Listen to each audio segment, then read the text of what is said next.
desa supaya makmur. Yo ayo nyambut gawe kang ana asil gunane. Ojo males mondha apes, mondha apes. Mondha apes pes. Degiato yen pengen urip kang mulya. Ayo dulur bangun desa supaya makmur. Ayo nyambut gawe kang ana hasil gunane. Aja males mondha apes, mondha apes. padha keyataan pengen urip kang mulya. Ayo dulur bangun desa supaya makmur. Yo ayo nyambut gawe kang ana asil gunane.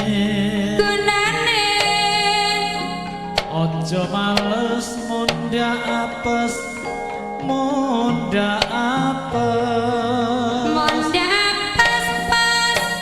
Dogiato yen pengen urip kang mulya. Ayo dulur bangun desa supaya makmur. Yo ayo Nyambut gawe kang ana hasil gunane. Aja males mondha apes, mondha apes. padha keyataan pengen urip kang mulya.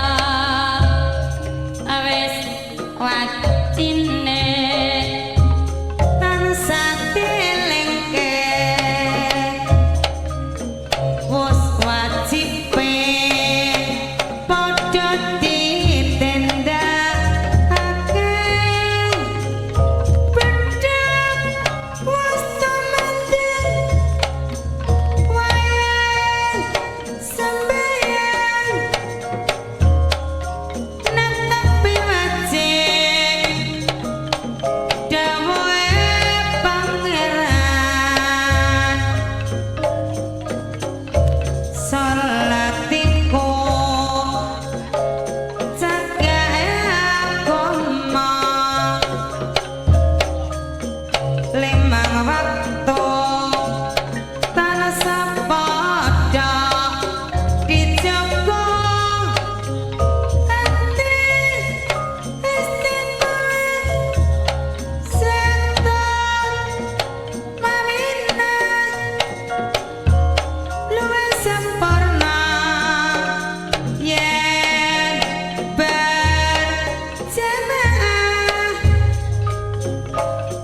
Subuh luhur lan salat asar, salat sayekti ngedohke tidak mungkar. Magrib lan isya iku jam kepe.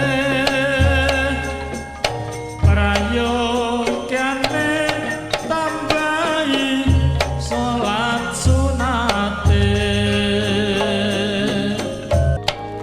Ayo dulur bangun desa supaya makmur. Yo ayo Nyambut gawe kang ana hasil gunane.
delok